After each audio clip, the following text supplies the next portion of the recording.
اللہ کریم سب سے بڑا ہے۔ نبی اکرم نور مجسم صلی اللہ تعالیٰ علیہ وسلم اللہ کے محبوب مطلق ہیں۔ ہم اللہ کے بندے ہیں اور رسول کائنات کے غلام ہیں صلی اللہ علیہ وسلم۔ ہمارا ایک بہت بڑا تعارف ہے، عباد الرحمن کہا ہے اللہ تعالیٰ نے اپنے بندوں کو۔ ہمیں کہا ہے کہ تم بہترین امت ہو۔ اللہ کریم نے اعزازات سے نوازا ہے۔ جن لوگوں کے پاس اتنی بڑی نسبتیں ہوں، اتنے بڑے حوالے ہوں، اتنی بڑی طاقتیں ہوں، ان کے پاس ظاہری طور پر اگر لوگوں کا جتھا نہ بھی ہو اور ظاہری طور پر اگر مال و اسباب وقتی طور پر نہ بھی ہوں، اقتدار، عہدہ اور بڑے لمبے چوڑے نعرے ان کے پیچھے نہ بھی لگ رہے ہوں، تو یہ بہت بڑا تعارف نہیں کہ اللہ کے بندے ہیں اور رسول کریم کے غلام ہیں؟ اور کیا یہ تعارف جینے کے لیے، زندہ رہنے کے لیے اور گردن اٹھا کر جینے کے لیے بہت بڑا تعارف نہیں؟ باوجود اتنے بڑے تعارف کے اگر کوئی بندہ کمزور باتیں کرے، کچی پکی گفتگو کرے اور وہ اپنے آپ کو بار بار مظلوم ثابت کرنے کی کوشش کرے، وہ بار بار اپنے زخم دکھائے تاکہ وہ قابل رحم قرار پائے، تو یہ باتیں ایک مومن کو، ایک مسلمان کو، اللہ کے ایک بندے کو ذرا زیبا نہیں دیتی، ذرا اچھا نہیں لگتا۔ مسلمان اعصابی طور پر، ذہنی طور پر، نفسیاتی طور پر ایک طاقتور قوم ہے۔ مسلمان وہ قوم ہے جو مرعوب نہیں ہوتی، یہ روب دکھاتی ہے، روب۔ ہم وہ لوگ ہیں کہ جن کے اکابرین سوئے بھی ہوتے تھے، سوئے ہوتے تھے حضرت عمر، لیکن ان کو سوئے ہوئے دیکھ کر بھی لوگ کانپا کرتے تھے، اس لیے کہ شیر تو شیر ہی ہوتا ہے نا، وہ سویا ہو تو پھر بھی شیر ہی۔ تو میں کچھ عرصے سے اس کمی کو بڑی شدت سے محسوس کرتا ہوں کہ لوگ، یعنی کوئی شخص بھی ملتا ہے تو وہ اس لہجے میں بات کرتا ہے کہ اسے مظلوم مان لیا جائے، قابل رحم مان لیا جائے، اس کی مدد کی جائے، اس پر توجہ کی جائے۔ یہ مسلمان کی شان نہیں۔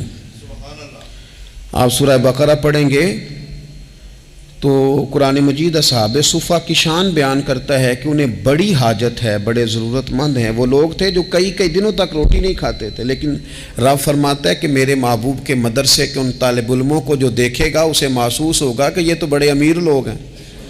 کیوں محسوس ہوگا؟ لا یسألون الناس الحافا، یہ لوگوں سے لپٹ کر سوال نہیں کرتے، کشکول طلب نہیں دراز کرتے، یہ اپنے پردے کو قائم رکھتے ہیں۔ خودداری، عزت نفس، وقار، خودی ہمارے ہاں تیزی سے ان چیزوں کا آج جو ہے وہ یوں محسوس ہوتا جیسے قحط ہو گیا ہے۔ الا ماشاءاللہ، آپ کے زخم دکھانے سے کوئی بھی آپ کا زخم نہیں بھرے گا، بلکہ میں نے تو یہ دیکھا ہے اپنی زندگی میں کہ اچھا بھلے تعلقات چل رہے ہوتے ہیں، آپ کو ذرا ضرورت پڑ جائے تو سامنے والا آنکھیں پھیر لیتا ہے، اسی وقت اس کا ماحول اور اس کے حالات خراب ہو جاتے ہیں۔ اس لیے اپنا سارا بھروسہ، اپنی ساری توجہ، اپنی سوچوں کا مکمل مدار صرف اللہ رسول کی ذات کو بنائیں، اور اس انداز میں بنائیں کہ کون دیتا ہے دینے کو تو چاہیے، دینے والا ہے سچا ہمارا نبی۔ اور یہ ذہن بنائیں زندگی میں کہ رب رسول کی بارگاہ سے 2 قطرے بھی مل گئے تو دنیا بھی بن جائے گی، آخرت بھی بن جائے گی۔ اس لیے ادھر ادھر دیکھنا تھوڑا کم کریں۔ اور بالخصوص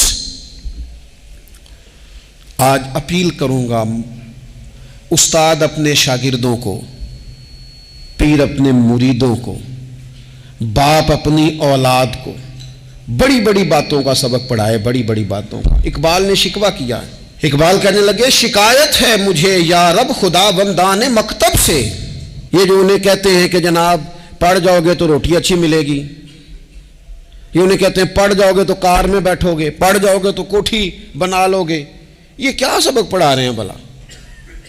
ان کو تو تم بڑے بڑے باتیں بتاؤ، انہیں کہو پڑھو گے تو دنیا میں حضور کے دین کا انقلاب برپا کرو گے، تم ان کہو کہ تم پڑھو گے تو تم ایک پورا ملک چلاؤ گے، تم انقلاب برپا کرو گے، اٹھ باندھ کمر کیوں ڈرتا ہے، پھر دیکھ خدا کیا کرتا ہے۔ اقبال کہنے لگے یہ تم کیا سبق پڑھا رہے ہو کہ روٹی صحیح مل جائے گی، چندہ اکٹھا کرنے کا طریقہ آ جائے گا؟ کہنے لگے شکایت ہے مجھے یا رب خدا وندان مکتب سے، سبق شاہی ہے اور بچوں کو دے رہے ہیں خاک بازی کا۔ اڑنے والی تعلیم تھی اور یہ انہیں رینگنے کا سبق پڑھا رہے ہیں۔ تگڑی تگڑی باتیں بچوں کو سکھاؤ، تگڑی تگڑی۔ یہ پھر سارے نہ ڈھونڈتے پھریں کہ وہ فلانا جو ہے نا چاچا امیر ہے تو ماموں امیر ہے تو فلانی خالہ باہر ہے تو فلانا ذرا مہربانی، کوئی بھی نہیں مہربانی کرتا۔ مہربانی جب بھی کرتا ہے یا خدا کرتا ہے یا مدینے والے محمد مصطفیٰ کرتے ہیں۔ اپنی توجہات کبھی بچوں کو دیکھیں، حضرت لقمان اپنے بیٹے کو کیا کہتے ہیں؟ کہتے ہیں یا بنی اقم الصلاۃ وامر بالمعروف وانہی عن المنکر۔ حضرت لقمان اپنے بیٹے کو سمجھاتے ہیں، کہتے ہیں اے بیٹا نماز قائم کرنا، لوگوں کو بھلائی کا حکم دینا، برائی سے منع کرنا، وَاصْبِرْ عَلَىٰ مَا أَصَابَكَ، اور جب مصیبت پہنچے تو صبر کرنا، ادھر ادھر رونا دھونا نہ کرنا۔ نماز پڑھنا، بھلائی کا حکم دینا، برائی سے منع کرنا، اور اگر کوئی مصیبت پہنچے تو اس پر صبر کرنا۔ کتنے کام ہو گئے؟ 4۔ ایک نماز پڑھنی ہے، ایک بھلائی کا حکم دینا ہے لوگوں کو، ایک برائی سے، اور اگر کوئی مشکل آئے تو کیا کرنا ہے؟ ان ذالک من عزم الامور۔ فرمایا بیٹا یہ بڑی ہمت والے کام ہیں، ہمت والے کام کرنا، ہمت والے، طاقتیں اپنی قائم رکھنا، کمزور نہ پڑنا، لوگ تمہارے آنسو نہ دیکھیں، کوئی تمہیں تڑپتا نہ دیکھے۔ چھوٹا چھوٹا زخم لے کر لوگ سگنل پہ کھڑے، چھوٹی چھوٹی مجبوریاں لے کر لوگ مانگنے کے لیے دروازوں پر کھڑے ہیں۔ امت مسلمہ کا یہ مزاج نہیں، یہ وقار نہیں، یہ انداز نہیں۔ ہم تو بانٹنے والے لوگ ہیں۔ چلیں مشکل آ جاتی ہے، زندگی میں ضروریات پڑ جاتی ہیں، قرضہ صحابہ بھی لے لیا کرتے تھے، لیکن یہ جو لہجے آج ہم نے اختیار کر لیے، کمزور ہو جانا، کچا پڑ جانا، غریبی کا رونا، یہ انداز اہل ایمان کا۔ بچوں کو طاقتور ہونا چاہیے۔ میرے نبی کریم صلی اللہ تعالیٰ علیہ وآلہ وسلم نے نا ارشاد فرمایا، ایسا نہیں ہے کہ کوئی بندہ کمزور ہے تو وہ ناپسندیدہ ہے، یہ نہیں فرمایا کہ جو بزدل ہے تو وہ بڑا کوئی کٹا ہوا آدمی ہے، لیکن حضور فرماتے ہیں، صحیح مسلم میں حدیث موجود ہے، حضور فرمانے لگے طاقتور مسلمان نا اللہ کی نظر میں بزدل مسلمان سے زیادہ پیارا ہے۔ طاقتور ہے نا، اس کی شان زیادہ ہے۔ یہ جو با ہمت ہے، با حوصلہ ہے، جس کے اعصاب مضبوط ہیں، یہ رب کریم کی بارگاہ میں باوقار ہے، اللہ کے حضور اس کی قدر ہے۔ اور حضور علیہ الصلوۃ والسلام صحابہ کو دعائیں سکھایا کرتے تھے، اور تعلیم امت کے لیے خود بھی حضور وہ دعا فرمایا کرتے تھے، کہتے تھے اے اللہ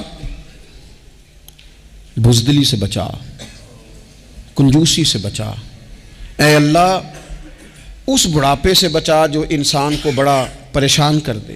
حضور دعائیں مانگا کرتے تھے۔ دیکھیں بیمار انسان ہو جاتا ہے، اگر وہ سوچے نا رب کی طرف سے ہے تو پھر بیماری کا لوگ بڑا مزہ لیتے ہیں، کیونکہ جب بندہ بیمار ہوتا ہے تو نفسانی خواہشات ساری ختم ہو جاتی ہیں۔ اور میں اکثر دوستوں سے کہتا ہوں کہ بعض چیزیں ایسی ہیں جو وجد میں لے آتی ہیں بندے کو، اگر وہ غور کرے تو۔ آپ یہ حدیث پاک سنیں، حضور علیہ السلام نے فرمایا بیمار کے ساتھ ضد نہ کرو کہ ضرور کھا، ضد نہ کرو، اس لیے کہ اللہ اسے کھلا بھی دیتا ہے، پلا بھی دیتا ہے۔ اب جب کسی کو پتہ چلے کہ میں بیمار ہوں تو رب مجھے کھلا پلا رہا ہے تو مجھے بتائیے بیماری کتنی پیاری لگے گی، بیماری میں کتنا سرور آئے گا۔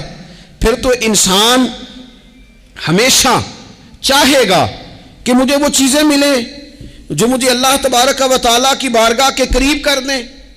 دوسری بات یہ ہے کہ میدان میں جب انسان اترتا ہے نا تو اسے ایک بات اپنے ذہن میں رکھنی چاہیے کہ جیت اور ہار یہ اللہ تعالیٰ کے دست قدرت میں ہے، لیکن جب وہ لڑے تو جیتنے کے لیے لڑے۔ ہمارے ہاں نا بہت سارے لوگ لڑنے سے پہلے ہی ہارے ہوئے ہوتے ہیں، میدان میں نکلنے سے پہلے ہی وہ کمزور باتیں کر رہے ہوتے ہیں، ابھی سفر شروع نہیں ہوتا وہ کہہ دیتے ہیں نہیں جناب آپ کی بات تو ٹھیک ہے پر کیسے ہوگا، کیوں کر ہوگا، لوگ تو آج کل چلتے ہی نہیں، بڑے مسئلے خراب ہیں۔ اور پھر کچھ لوگ